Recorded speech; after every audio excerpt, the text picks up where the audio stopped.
На Белсаті новини коротко про головне розповіду я, Юлія Лобанова. Вітаю. З Польщі депортували білоруса Дмитрия Смоктуновича. Як стверджує мужчина, на радзіме його чекає пераслед паводле палітычных матываў за каментары ў сацыяльных сетках. Паводле выдання «Мост» спачатку Дмитрий быў на нейтральнай паласе на мосце праз Буг і спрабаваў трапіць назад у Польшчу. Пасля няўдалых спробаў Смоктунович перайшоў на беларускі бок. Выданне «Зеркало» пры гэтым атрымала каментар памежнай аховы Польшчы. Там гавораць, што Смоктунович прыйшоў пешшу з тэрыторыі Беларусі, але яго адправілі назад. У пункце Тересполь-Бересте перасекаць мяжу можна толькі транспартовым сродкам. Я, Дмитрий Смоктунович, нахожусь на пограничной зоне Тирасполь. Меня не пускают в Польшу обратно. И не вызывает никаких консулов, никого. Прошу, но ничего не происходит. Большая очередь машин собралась с белорусской стороны. Таможня Польши вот так делает. Закрыла все движение. И дальше движение белорусское закрыто.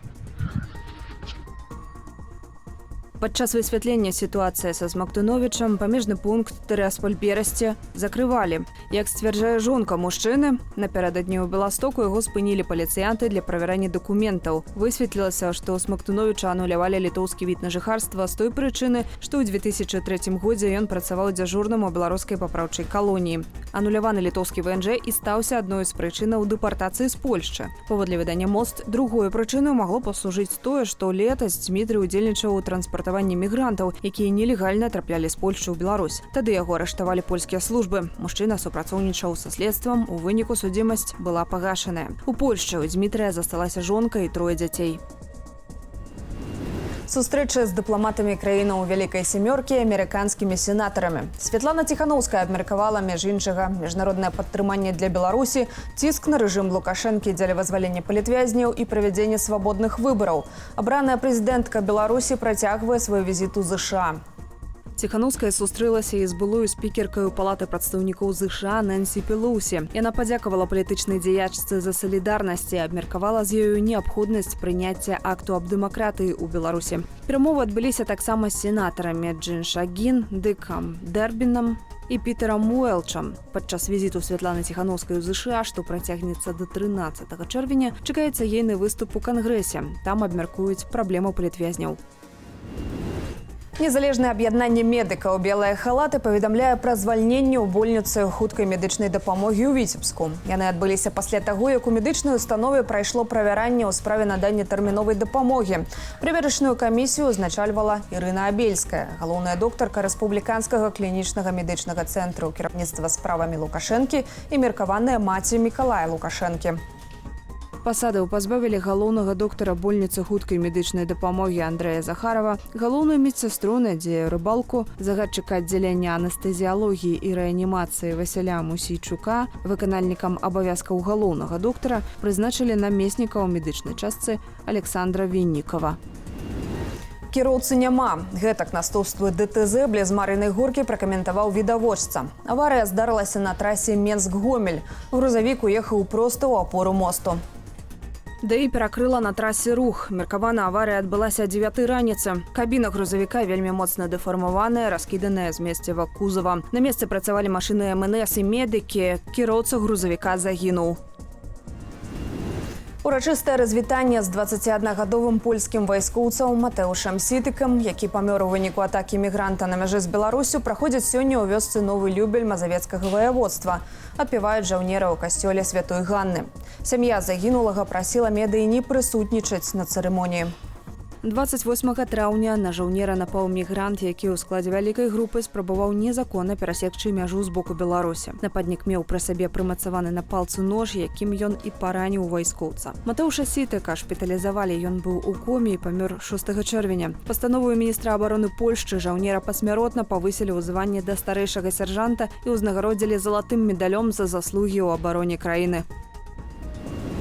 Сталіся вядомыя некаторыя дэталі другога этапу ядравых вучэнняў Расіі. Паводле Міністэрства абароны краіны ў іх удзельнічаюць Ленінградская вайсковая акруга і экіпажы караблёў вайскова-марскога флоту. Якую ролю ў вучэннях адыгрываюць беларускія падраздзяленні, не паведамляецца. Гэтак Ленінградская вайсковая акруга адпрацоўвае атрыманне вучэбных боепрыпасаў для комплексу «Іскандэр-М», іх усталяванне ў ракеты «Носьбіты», схаванае перамяшчэнне ў вызначаны раён і рыхтаванне да ракетных пускаў. экіпажы караблёў адпрацоўваюць забеспячэнне вучэбнымі спецзарадамі крылатых ракетаў марскога базавання, пасля чаго караблі выйдуць у прызначаныя раёны для патрулявання. Раніцай у Киеве зноў абвясцілі паветраную трывогу праз пагрозу балістычных ракетаў. Уначы расійскія войскі масіравана атакавалі украінскую сталіцу з паветра. Выкарыстоўваліся крылатыя балістычныя ракеты, а таксама беспілотнікі.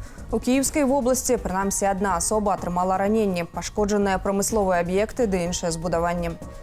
У сталіцы паветраная трывога працягвалася каля 2 гадзінаў. Украінская супрацьпаветраная абарона знішчыла большасць з 30 запушчаных расейцамі па Кіеве сродкаў, 5 ракетаў і 24 шахады. Для падаўлення атакі выкарыстоўваліся таксама сродкі радыёэлектроннай барацьбы збройных сілаў Украіны.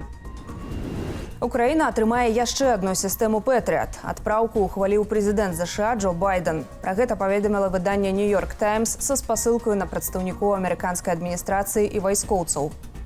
Другую сістэму перададуць ва ўкраіну з Польшчы. Яе разгортванне можа заняць некалькі дзён. На прыняцце рашэння перадачы комплексу паводле крыніцаў «Нью-Йорк Таймс» паўплывалі дэбаты пра тое, як узмацніць супрацьпаветраныя патрэбы ўкраіны, не ставячы пад пагрозу боегатовасць ЗША. «Пэтрыат» – адна з самых дэфіцытных ракетаў у амерыканскім арсенале. Нямецчына ж з Даніяй, Нарвегіяй і Нідерландамі перадасць Украіне 100 дадатковых ракетаў для «Пэтрыат», пра што заявіў нямецкі міністр абароны Борис Пісторыус на сустрэчы з Уладзімірам Зеленскім напярэдадні. Новы пакет вайсковай дапамогі для Украіны складзе 700 мільёнаў еўро. У яго выйдуць сістэма «Пэтрыат» і сістэма «Айрас-Т», дроны, стралковая і снайперская зброя.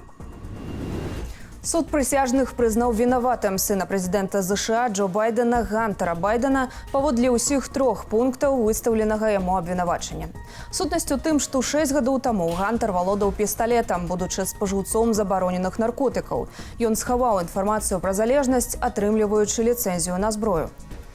Прысуд можа быць вынесены цягам 4 месяцаў. Канкрэтнай даты суддзя не прызначыў. Згодна з заканадаўствам ЗША, Гантеру можа пагражаць да 25 гадоў турмы, але паводле юрыстаў тэрмін такога абвінавачання не будзе больше за некалькі гадоў. Аднак у верасні прэзідэнцкага сына чакае яшчэ адзін суд у справе аб ухіленні ад падаткаў. Радыкальны ліванскі шыіцкі рух Хізбула выпусціў больш за 100 ракетаў на поўначы Ізраілю. Паветраная трывога гучала ў шмат якіх паселішчах Галілеі, у тым ліку ў гарадах Цфат і Твер'я.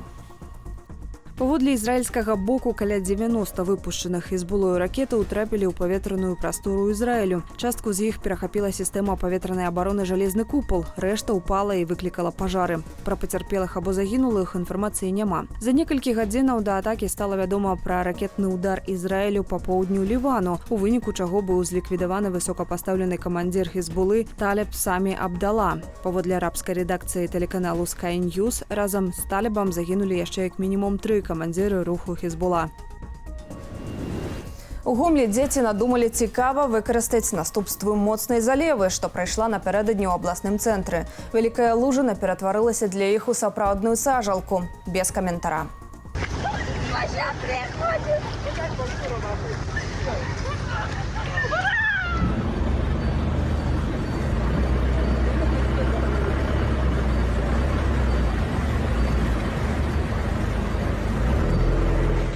Гомельский пляж отдыхает.